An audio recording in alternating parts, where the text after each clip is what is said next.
Prezados amigos, estamos aqui mais uma vez para compartilhar ideias que possam nos auxiliar nesse momento de transição em que o planeta, nossa cidade e o país que estamos vivendo está passando. Meu nome é Éder Andrade, eu sou do Centro Espírita Consolador Comunidade Espírita Cristã e estamos hoje juntos para conversar sobre o grande marco que representou o trabalho de Kardec com relação à questão da codificação espírita. Esse trabalho, que tem como grande marco o livro dos Espíritos, lançado lançado em abril de 1857, ele é fundamental para que a gente possa entender a obra da codificação. Então, eu falei em abril, 18 de abril de 1857. Vejam, Allan Kardec, nós temos aí um grande divisor de águas, que é antes de Kardec e depois de Allan Kardec. E nós vamos falar das grandes revelações, ou da grande revelação, que o livro dos Espíritos e a codificação kardeciana nos trouxe em termos de esclarecimento, de consolação e de entendimento.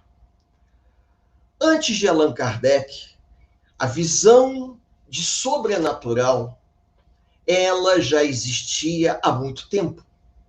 Os homens desde a antiguidade compreendiam e entendiam perfeitamente que existia um mundo sobrenatural. Mundo esse que eles percebiam de forma acanhada e que, por intermédio dos xamãs, por intermédio dos pajés, por intermédio de algumas pessoas dotadas de alguma sensibilidade especial, que nós hoje chamamos de médiuns, poderiam se comunicar com esse mundo invisível, formular perguntas e levantar questionamentos. Tanto é que o oráculo de Delfos, na Grécia Antiga, recebia uma grande quantidade de visitantes que buscavam o esclarecimento acima de qualquer coisa. Porém, um melhor entendimento a respeito do mundo espiritual só foi possível com o advento de Allan Kardec, por intermédio do Espírito da Verdade. O próprio Cristo disse que ele representaria a segunda revelação. Veio Moisés, veio ele. E se os homens orassem e solicitassem a Deus, nosso Pai, com fervor, um dia Deus enviaria um Consolador prometido que iria nos esclarecer e nos elucidar a todos. E assim, Allan Kardec, no século XIX, um homem que foi preparado ao longo de várias encarnações, ele teve a chance de nos brindar com um trabalho de pesquisa muito grande. Esse trabalho de pesquisa, um trabalho didático, um trabalho científico de pergunta e resposta, permitiu que Kardec, por ser um grande conhecedor, estudioso, autodidata, pesquisador, um homem que dominava 4 ou 5 idiomas, permitiu que ele organizasse um trabalho e oferecesse ao mundo, naquele momento, para que as pessoas parassem para refletir em cima daquelas ideias, porque Kardec estava nos revelando que existia um mundo espiritual. No momento em que os homens morriam, o princípio inteligente que se manifestava e dava vida ao corpo do homem, ele não desaparecia com a morte do corpo físico. Ele continuava existindo após a morte do corpo físico. Porque esse princípio inteligente já existia antes e vai continuar existindo após a morte do corpo físico. Então, Allan Kardec, com base em um trabalho bastante metódico, principalmente depois que ele conhece o trabalho que era realizado pelos espíritos com as mesas girantes, Kardec formulando perguntas naquelas agremiações onde as pessoas evocavam os espíritos, porque a gente não pode dizer nem que aquilo era uma reunião mediúnica, era uma reunião espiritual, faziam as evocações e os espíritos se manifestavam por intermédio de pessoas que possuíam uma habilidade especial, que ficaram conhecidas depois, quando Kardec vai organizar todo o seu trabalho como médiuns. Muito bem. Então, Kardec, fazendo um trabalho bastante detalhado, ele vai organizar o Livro dos Espíritos e vai lançar a primeira edição do Livro dos Espíritos para nós no dia 18 de abril de 1857. Ele lança no dia 18 de abril de 1857 a primeira edição com 501 perguntas. Bom, então se Kardec organizou esse trabalho, ele tinha um projeto muito maior, a tal ponto de que quando ele conversa com a entidade que se manifesta por intermédio das médiuns e diz a ele que, se ele desejasse fazer esse trabalho, que os espíritos o ajudariam, então Kardec vai se preparar. Ele não se diz em momento algum como autor dessas obras, mas sim como um grande codificador dessas obras. Ele realiza essa codificação com o objetivo, essa organização, para nos oferecer um legado que é basicamente dos espíritos, e no próprio Livro dos Espíritos, na parte do Prolegômenos, a gente vê quando os espíritos oferecem a Kardec uma introdução diferente, porque existe uma introdução enorme que Kardec apresenta no Livro dos Espíritos, no início, e depois Kardec entra com Prolegômenos, que era uma introdução espiritual, aonde os espíritos estão ali dizendo claramente que vão ajudar Kardec para que Kardec possa desenvolver todo o trabalho. E o conhecimento que Kardec estava adquirindo, ele não se apresentaria em forma didática tão rápido quanto Kardec imaginava. Tanto é que, quase 3 anos depois, em 1860, Allan Kardec vai lançar a segunda versão, se a gente pode dizer assim, ou a segunda edição, não é segunda tiragem, segunda edição atualizada do Livro dos Espíritos. E essa segunda edição atualizada, ela vai se dar em 1860 e terá as 1019 perguntas que nós conhecemos hoje. Alguns companheiros aí poderão encontrar alguma edição do Livro dos Espíritos que tem 1018 perguntas, por conta de tradução. Existiram mais de um tradutor. Foram mais de 2 tradutores, se eu não me engano, 3. Então, tem uma tradução que, em vez de ter 1019, tem 1018, porque na hora da organização as perguntas foram fundidas. Então, com isso, nós vamos ter uma pequena diferença. Bom, o Livro dos Espíritos, como eu comentei aqui, ele vai ser a obra angular, a pedra fundamental. Por que a pedra fundamental? Porque a partir do Livro dos Espíritos, Allan Kardec vai organizar o Livro dos Médiuns, que será lançado em janeiro de 1861. Depois, o Evangelho segundo o Espiritismo, que vai ser lançado em abril de 1864. O livro Céu e Inferno, em agosto de 1865, e a Gênese, em janeiro de 1868.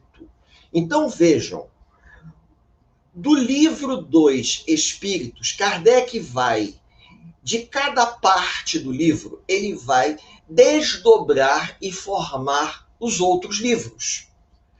Por quê? Porque o Livro dos Espíritos, ele representa um grande manancial de perguntas que nos dá uma visão ampla a respeito de todo o trabalho.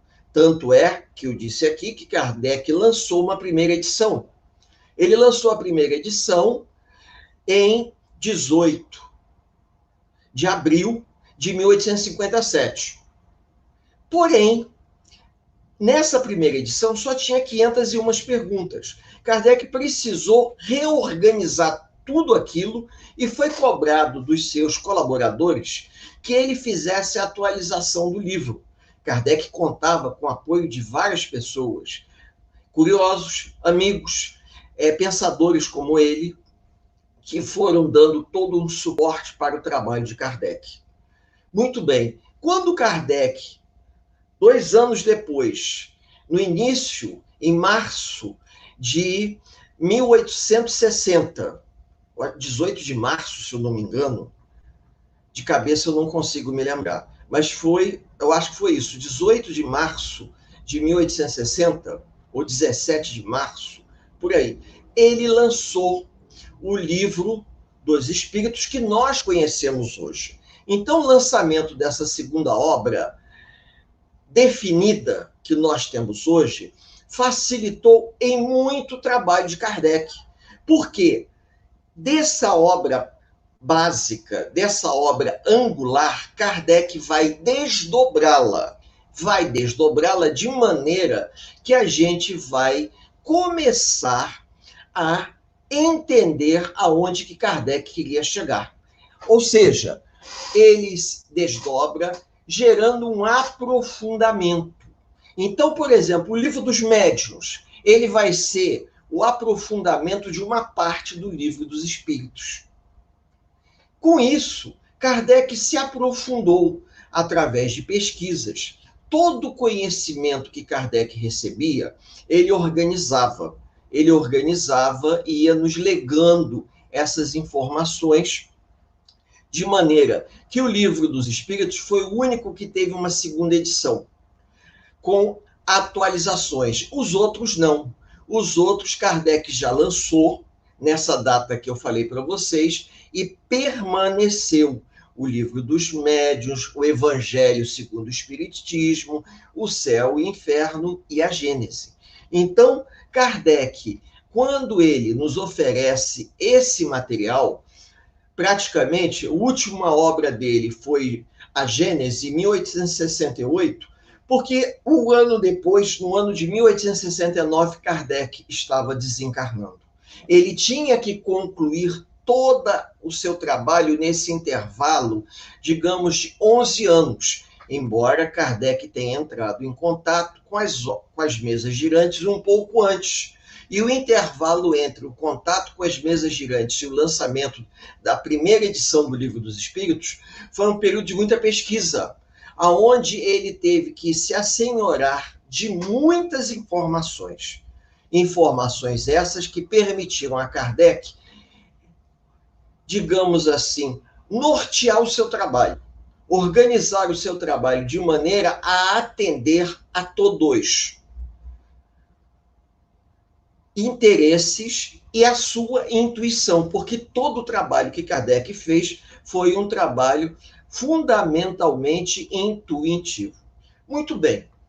Vejam só, eu fiz esse comentário, eu não tenho intenção de me aprofundar nas obras, mas sim em mostrar aos amigos que, quando Kardec lança o Livro dos Espíritos, através das perguntas bem objetivas, Kardec tinha a intenção de fazer o quê? Permitir que qualquer indivíduo que lesse, através de perguntas direcionadas, pudesse entender.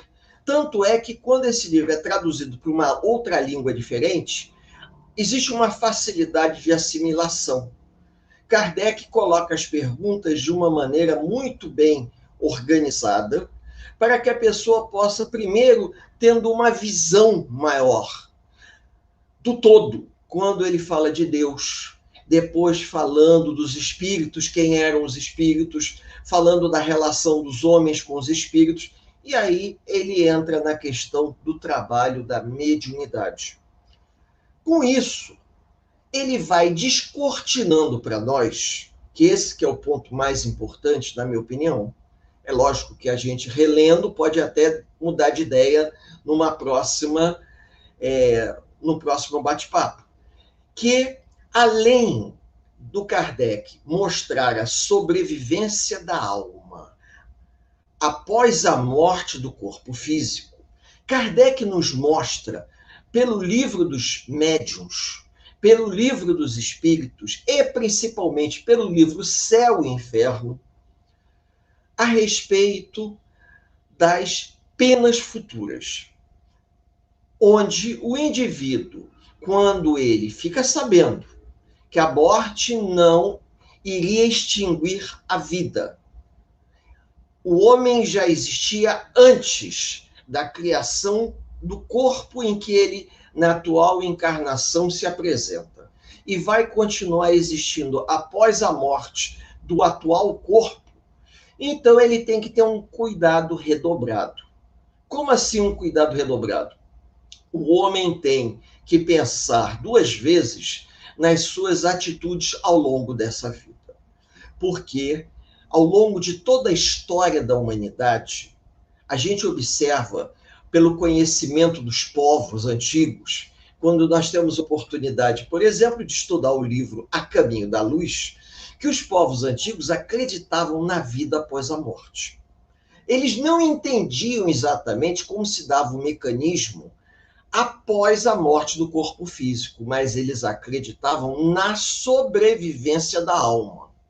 E quando Kardec, vejam bem, se aproveitando dos fenômenos que antecedem todo o seu trabalho, como, por exemplo, os fenômenos de Hydesville, das irmãs Foxes, o fenômeno das mesas girantes que aconteciam em Paris, o fenômeno dos irmãos Davenport, que aconteciam em Nova York, esses fenômenos vão chamar a atenção do mundo da época, dos jornais, dos meios de comunicação, para a existência de um mundo sobrenatural que eles não entendiam exatamente como era. E Kardec vai normatizar as informações para entendimento desse mundo. Quando um homem renomado, um educador muito conhecido, se interessa por uma coisa que as pessoas achavam que era um truque de prestidigitador, um truque de mágico.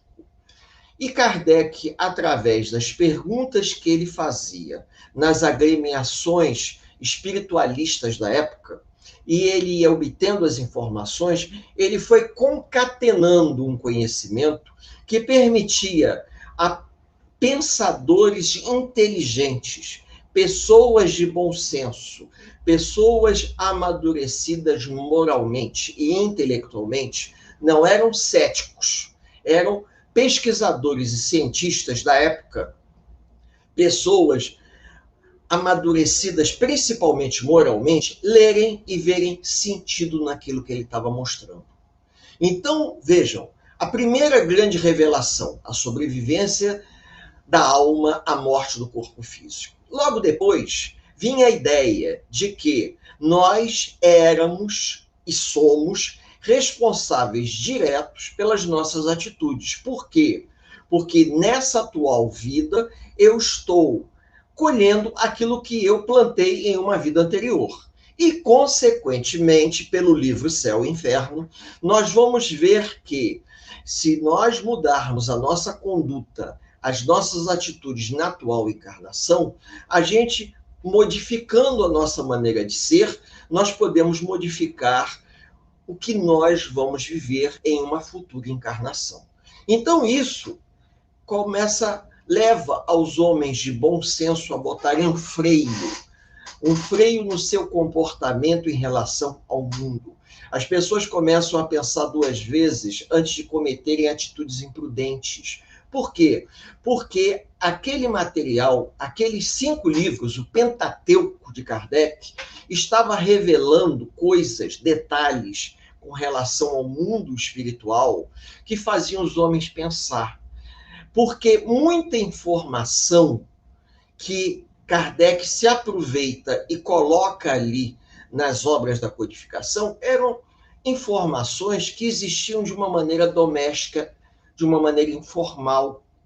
Eu poderia dizer para os amigos, de uma forma muito simples, que no Brasil, durante o período do Império ou da monarquia, durante o período colonial, o Brasil viveu a escravidão.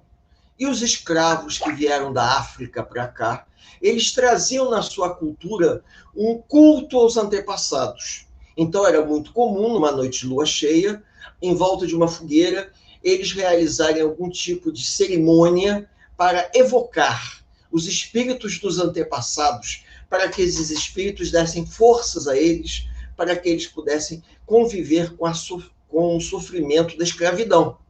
Os brancos que conviviam com os escravos aprenderam muita coisa, não entendiam exatamente o que era aquilo, mas aquilo fazia sentido, porque de alguma forma havia um lado sobrenatural que atraíam as pessoas. As pessoas se sentiam atraídas como se elas, de alguma forma, aquilo lhes dissesse algo. Então, o que vai acontecer? Existe um conhecimento, digamos, informal, passado oralmente, de geração a geração, que ele vai ter a confirmação através do trabalho de Kardec. Kardec estava fazendo um trabalho extremamente direcionado ao mundo que nós estamos vivendo hoje, de forma que a gente sabe que nada acontece por acaso.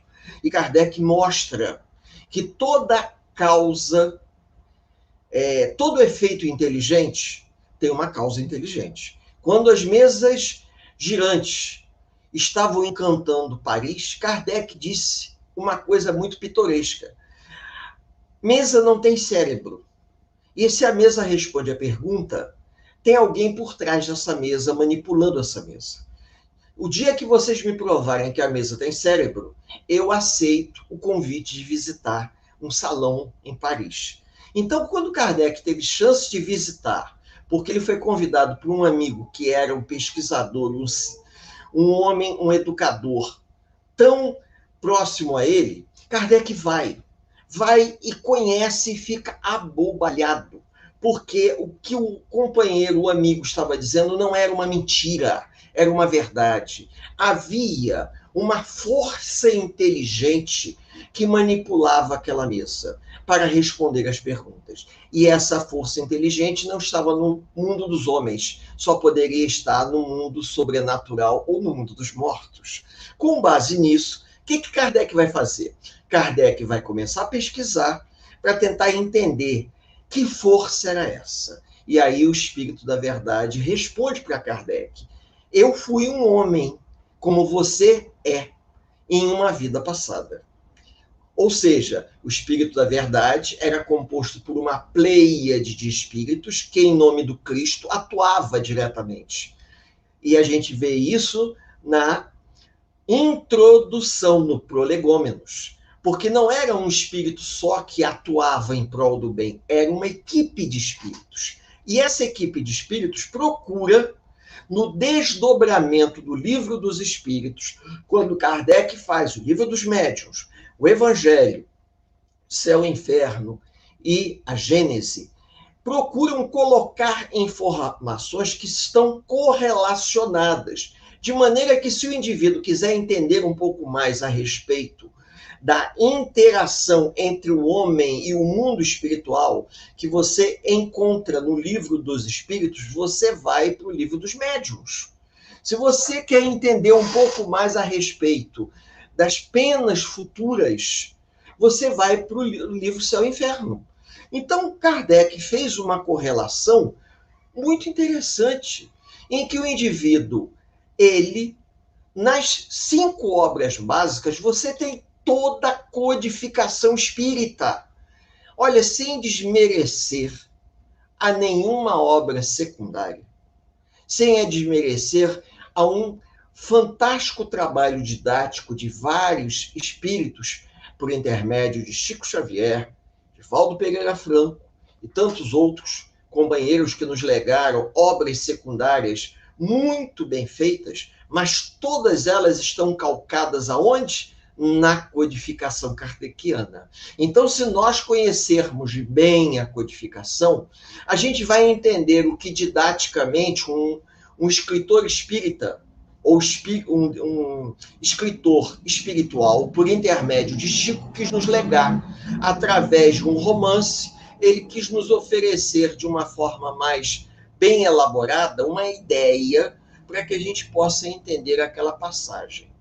É interessante, muito, porque você conhecendo os mecanismos da doutrina espírita, como funciona, todo o restante das obras faz sentido. É lógico que Kardec não nos revelou, como André Luiz nos revelou, o mundo espiritual, como Dona Ivone Pereira, por intermédio de Memórias de um Suicida, vai nos revelar como é o Hospital Maria de Nazaré, assim como André Luiz vai nos revelar como é nosso lar. Esse tipo de detalhe, não. Mas o que Kardec tinha em mente? Que nós precisávamos das informações principais, informações primordiais, para que, com base nessas informações, a gente entendesse o mecanismo reencarnatório. E entendendo esse mecanismo reencarnatório, a gente pode mudar a nossa conduta de vida. Aí vocês podem perguntar como? Eu vou pensar 2 vezes antes de cometer determinados desatinos. Eu vou pensar 2 vezes antes de querer me impor aos outros, achando que eu sou o dono da verdade ou que eu seja imortal. Eu vou descer do pedestal de onipotência e prepotência que todos os grandes governantes, infelizmente, das nações humanas, terrestres, acabam subindo, se achando melhores do que os outros. As pessoas, muitas das vezes, elas se esquecem que um dia elas também vão desencarnar e vão viver um plano espiritual, um processo muito semelhante ao que os outros estão vivendo. Nessa encarnação, eu posso ter vindo de uma condição melhor, mas numa próxima encarnação, até mesmo aceitando um desafio, aceitando uma prova voluntária, eu posso vir em condições paupérrimas para poder ajudar a companheiros a se melhorarem. Então, essa visão mais apurada do conteúdo da doutrina espírita vai nos dando uma visão mais elástica de todo o contexto reencarnatório. Por que nós estamos aqui? Qual é o objetivo da reencarnação? Por que dentro da minha família eu tenho grandes desafetos, enquanto fora da minha família eu tenho amigos que são afetos, que valem por um irmão? A dificuldade de sobrevivência das pessoas. Por que nós estamos passando por uma pandemia coletiva, onde o planeta foi envolto em uma grande epidemia, onde a gente não sabe onde vai parar, sem uma data para que a gente possa se programar?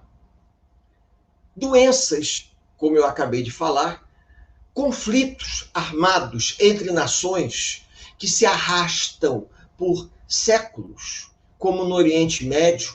A gente vê conflitos armados que vêm desde a época da Idade Média até hoje.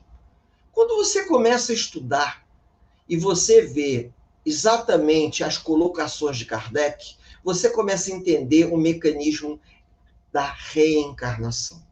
Você começa a entender que você não nasce num lugar por acaso.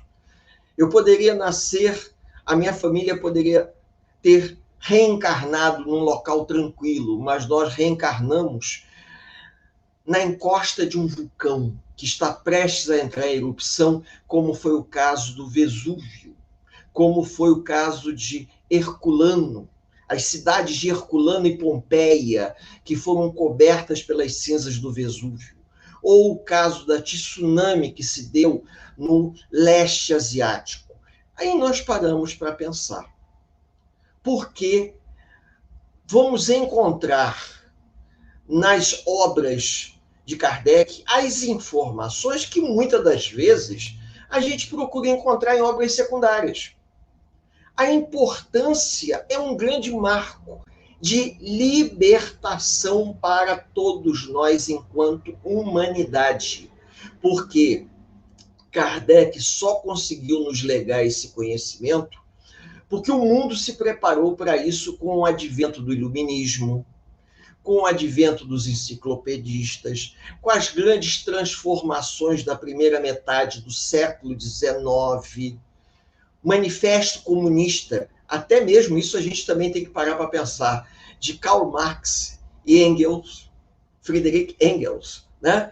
Então, esses acontecimentos todos foram abrindo a cabeça dos homens. Porém, nessa mesma época em que Kardec legou para todos nós a codificação, o materialismo estava muito forte, o positivismo estava muito forte, os homens estavam se voltando muito para interesses materiais. E é exatamente no século XIX para o século XX que nós teremos as grandes guerras, Guerra de Unificação Alemã, Guerra de Unificação Italiana, a Segunda Revolução Industrial, a Primeira Guerra Mundial e a Segunda Guerra Mundial na Europa. Os conflitos bélicos regionais. É que a gente não tem ideia aqui no Brasil do que a Europa passou, principalmente no que trata a Primeira Guerra Mundial. Então, Kardec precisou legar um conhecimento de ordem moral para não deixar que o homem enveredasse pelo lado materialista. E logo depois começaram a surgir grandes seguidores de Kardec, como Leon Denis, que conheceu Kardec ainda jovem, e Leon Denis vai ficar muito influenciado pelas ideias de Kardec e vai ser um grande divulgador da doutrina espírita, porque vai ser um dos primeiros a ler as obras de Kardec e começar a desenvolver seus pontos de vista. Mas para que Leon Denis pudesse fazer obras como a questão do ser, do destino e da dor, que todo mundo conhece, ele precisou ler as obras de Allan Kardec. Então, isso é um marco. Vejam bem, e por que eu estou fazendo esse comentário? Porque até final do século XVIII, nós temos aí a Idade Moderna. A Idade Moderna, ela foi uma continuação melhorada da Idade Média. E essa continuação melhorada da Idade Média acabou atrapalhando muita coisa. Muito desenvolvimento cultural, científico, ele foi freado por conta da maneira de controlar a política e a economia, principalmente por conta da questão da igreja. E quando nós pensamos em Idade Moderna, a gente, quando quer estudar, por exemplo, os grandes acontecimentos, Luís XIII, Luís XIV, Luís XV, Luís XVI, a gente tem que ver como é que a política funcionava naquele momento. O Estado controlava, o Estado, por intermédio da Igreja, controlava a vida. No momento que os iluministas começaram a romper com um modelo de que Deus era o centro a Terra era o centro do universo. E tudo era explicado por intermédio da igreja dentro de uma visão teocrática, porque era possível, através de uma pesquisa científica, os homens estudarem e explicarem a coisa cientificamente falando. Foi a partir desse momento que começou a surgir acontecimentos científicos, e esses acontecimentos científicos começaram a abrir espaço, principalmente para o surgimento de invenções. Entre essas invenções que marcaram a época, um deles é a máquina fotográfica, que permitiu que, da primeira metade do século XIX para cá, a gente tivesse muitas fotografias. Dom Pedro II, por exemplo, foi um homem, um erudito, um homem que se interessou muito por fotografias, por todo tipo de invenção.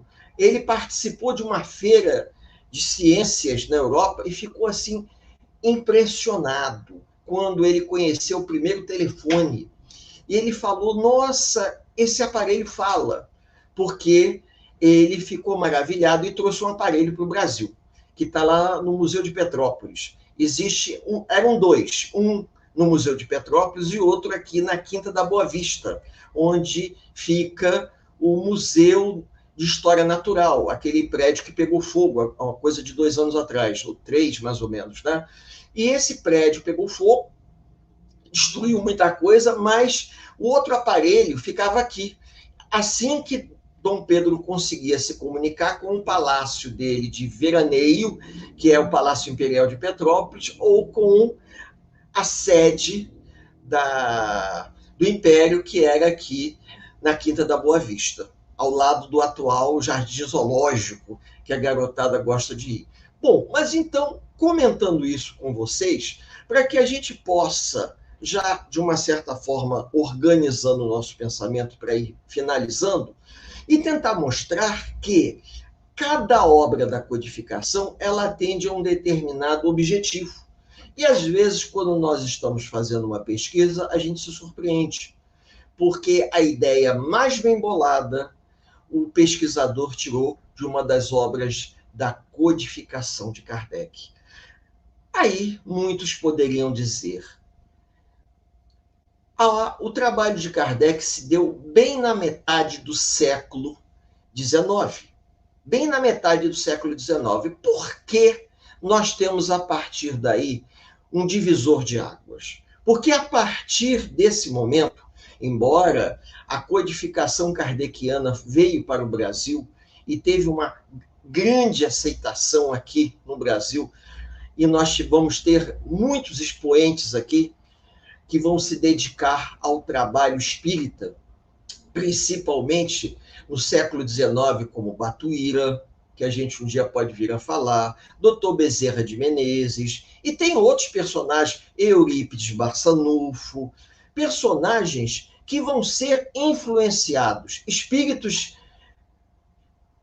evoluídos que reencarnaram aqui, pessoas com uma certa projeção, para poderem receber esse material e colocar esse material, divulgar as ideias, porque eram mentes mais abertas, que permitiam receber o conhecimento e promover a divulgação, até mesmo com uma intenção: romper modelos que se arrastavam desde a época da Idade Moderna e que, infelizmente, no início da Idade Contemporânea, ainda era muito comum.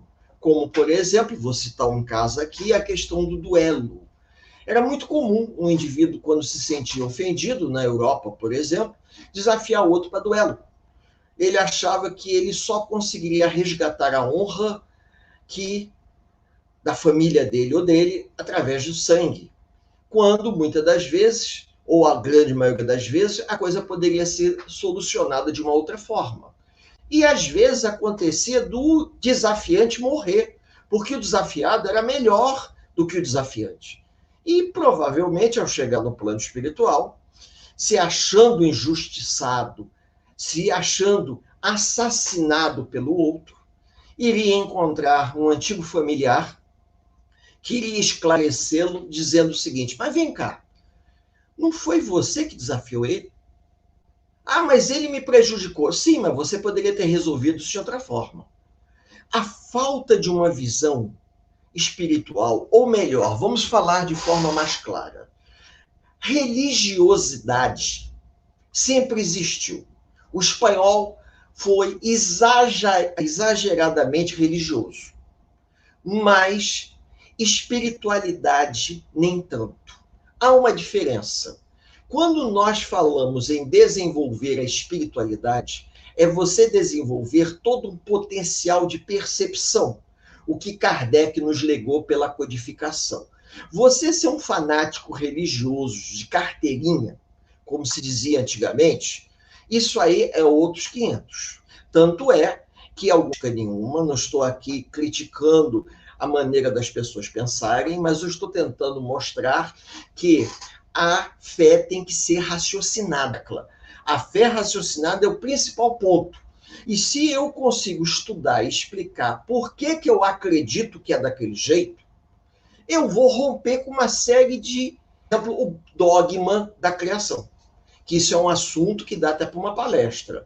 Ou seja, dogmas que a igreja, que as pessoas têm, curiosidade daquela forma de se pensar, em que perfeitamente na reencarnação e sabemos perfeitamente que estamos colhendo hoje o que nós plantamos ontem. Então, se você encontra uma criança que nasce físicos e você não acredita em reencarnação, muitas das vezes o indivíduo acha que ele foi um rejeitado, mas na verdade nós sabemos que nada acontece por acaso. Se Deus quis, assim quis, que aquele indivíduo nascesse daquela forma, algo muito mais por temor, e não entrar no mérito da questão, porque não saberiam explicar. É o que aconteceu com Allan Kardec. Quando Allan Kardec começa a explicar cientificamente o que Kardec tentando mostrar, elas rejeitam. Todo mundo tem direito de rejeitar. O que é o espiritismo? Allan Kardec deixa muito claro: nós não somos proselitistas, não tem ninguém ao espiritismo. Estamos aqui para explicar às pessoas o que é. Quem desejar explicar. Então, e eu digo mesmo, eu acho que nós não estamos aqui para, como assim o desejarem. E quando lê uma passagem da doutrina espírita, eles são interna. E essa libertação representa do indivíduo com uma explicação, romper com aquele sentimento de culpa que ele carrega de outras, de forma lógica ele não sabe explicar, mas ele sabe que aquela explicação lhe conforta a alma que vai tendo à medida que ele vai lendo, estudando, é porque aquilo vem de encontro com a prova que ele traz de outras existências. Quando a gente é interessante, a gente estamos batendo um papo fraterno com a intenção de mostrar o que a codificação, o grande legado que a codificação de Kardec, direcionado ao quê? Há um esclarecimento. Hoje não é novidade nenhuma, as pessoas, meios de comunicação, as pessoas conhecem todo o trabalho que Allan Kardec fez. Isso, a FEB, me parece que tem uma grande quantidade de edições que Allan Kardec, traduzido para o português que Allan Kardec fazia, para que a pessoa... Existiu na década de 70 uma revista em formato de um livrinho lançado pela editora 3, chamado a respeito do sobrenatural. E esse livrinho, as pessoas, muita coisa que a gente não sabia explicar. São através de esotéricos, de outras ramificações, o indivíduo ia conhecendo. Mas na época de Allan Kardec ficava difícil, porque a Igreja Católica ela dava de tal maneira que uma tiragem de 300 volumes do Livro dos Espíritos, que Kardec envia para Barcelona, acabou sendo interceptado no meio do caminho e foi queimado em praça pública. Kardec ficou muito desagrado aqueles livros por ordem da Igreja, porque eram considerados livros assim pró-católicos lerem, chamou a atenção do pessoal. E as pessoas ficaram curiosas para saber exatamente como se deu aquele auto de fé de Barcelona. O que era aquilo? Muito na Alemanha nazista, quando do Terceiro Reich foram queimados, um Estado nazismo foram queimadas. Então, de que não é destruir, eu penso de uma forma, vocês pensam de outra. A gente tem que se respeitar para aprender a conviver. Não estamos fazendo nada abusivo, estamos trocando ideia para mostrar a grande importância que a codificação kardeciana nos legou em termos de esclarecimento para entendermos o sofrimento que nós somos portadores, as dores da alma que somos portadores, que carregamos de uma encarnação para outra, que aqui na Terra nos comprometemos e aqui na Terra teremos que reparar, podem se tornar mais suaves, atenuados, se houver um esclarecimento apropriado.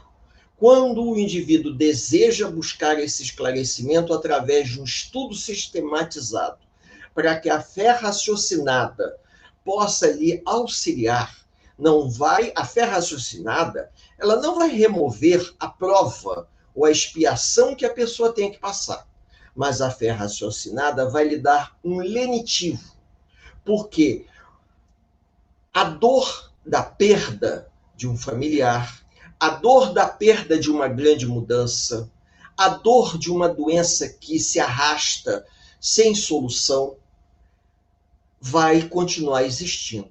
Mas o arrasto do sofrimento vai ser diferente, porque nós vamos enxergar a nossa estadia aqui na Terra sob um novo prisma. Nós vamos enxergar o nosso sofrimento aqui na Terra sob um novo prisma, porque nós vamos ter a certeza que estamos estagiando na matéria, já existíamos antes da criação desse corpo e vamos continuar existindo após a morte desse corpo. Estamos estagiando aqui para nos modificarmos moralmente. É um aprendizado de uma vida inteira. E às vezes, ou a grande maioria das vezes, nós temos que dar um testemunho silencioso, um testemunho particular, uma prova de resiliência diante de todos os embates que a vida nos coloca.